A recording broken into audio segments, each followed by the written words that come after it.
Ռուսաստան կամ Մերձբալթյան երկրներ լարսով ալկոհոլային խմիչք արտահանող հայկական ընկերությունները վերջին 1-1.5 ամիսներին իրենց համար տարօրինակ ստուգումների են ենթարկվում։ Ազատության զրուցակիցը, որ ցանկացավ անանուն մնալ, պատմեց, Վրաստանը տարանցիկ երկիր է, չեն հասկանում, թե ինչու են այնտեղ որոշել հայկական ալկոհոլը լաբորատոր ստուգումների ենթարկել, հետո նոր թույլ տալ, շարժվել դեպի Ռուսաստան, թե ոչ։ Վրաստանում մեքենաները կոնյակով բարձրացած ուղարկում են գեյզի ոչտաց Таможня, Тбилիսիում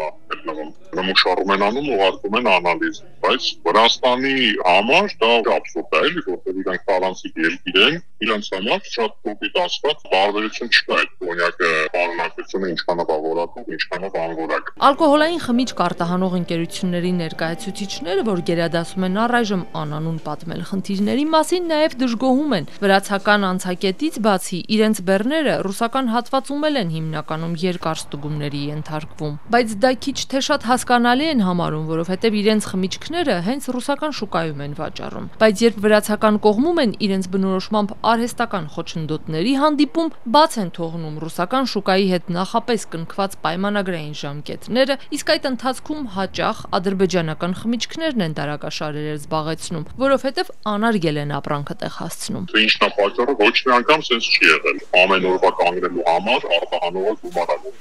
փոխադրողին, այդ ապրանքը հասնում է 1 ամիս ավելի ուշ, քան նախատեսել է։ Իհարկե, մեծ ֆինանսական կորուստներ են ունենում եւ բեռնափոխադրողը, որտեղ իր մեքենան ամսով կանգնում է, անիմաստ, եւ արտահանողը, բայց ավելի շատ ուզում է արտահանողը։ Որ այս խնդիրը կա, էկոնոմիկայի նախարարությունում են տեղյակ։ Խորհրդարանում այսօր ընդդիմադիր падգամավոր Գառնիկ Դանիելյանը էկոնոմիկայի նախարարին հարցրեց. հայկական խմիչք արտահանող ընկերությունները ֆինանսական ահռելի կորուստներով են ապրանքը տեղ հասցնում, հաճախ դուրս մնալով շուկայի մրցավազքից։ Այն վնասները, որ կրում են մեր տնտեսվարողները, դժվար թե ուշ կգան, եւ այս հարցը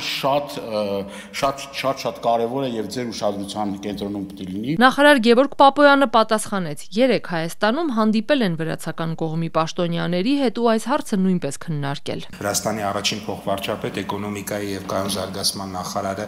երեք առաջի օրը Հայաստանում էր եւ մենք բազմաթիվ հարցերի շրջանակում նաեւ այդ հարցն ենք քննարկել եւ ուզում եմ ասել, որ նախ նշեմ, որ խնդրեմը միայն կոնյակի մեջ չէ, կային նաեւ այլ ապրանքներ, օրինակ ծաղիկը, ուրեմն ալյումինի փայլատի թեղ, տեքստիլ եւ այլը, եւ ուզում եմ գոհունակությամբ նշել նաեւ, որ գործընկերների հետ աշխատանքի արդյունքում ըստ էության կարող եմ արձանագրել, որ այս պայդրությամբ ծաղիկի փայլատի թեղի եւ տեքստիլի հետ կապված հարցերը մենք լուծել ենք։ Խնդիրը կա, ես հիմա ոչինչ չեմ ուզում թաքցնեմ, ոչ էլ ուզում եմ ուռճացնեմ, քննարկել ենք այդ հարցը եւ ի տարբերություն նախորդ ապրանքների դեռևս վերջնական, այդպես ասած, ամբողջ հարցերի փաթեթը լուծված չէ, խոստացել եմ, որ այս պահին առկա ուրեմն կուտակումների հետ կապված որոշակի լուծումներ կլինեն եւ այն ինչ որ կա ուրեմն բաց կթողեն, բայց մեզ պետք է նաեւ որոշակի, այսպես ասած, ինստիտուցիոնալ լուծում, որ նոր կուտակումներ կամ նոր այդպիսի խնդիրներ չառաջանան։ Ազատության տեղեկություններով այս պահին վրացական կողմում ալկոհոլ տեղափոխող շուրջ 30 բեռնատար մեքենա է սպասում իր հերթին, որ լաբորատոր ստուգումների պատասխանները ստանան կամ ապրանքը հասցնեն վերջնակետ, կամ էլ հետ վերադառնան։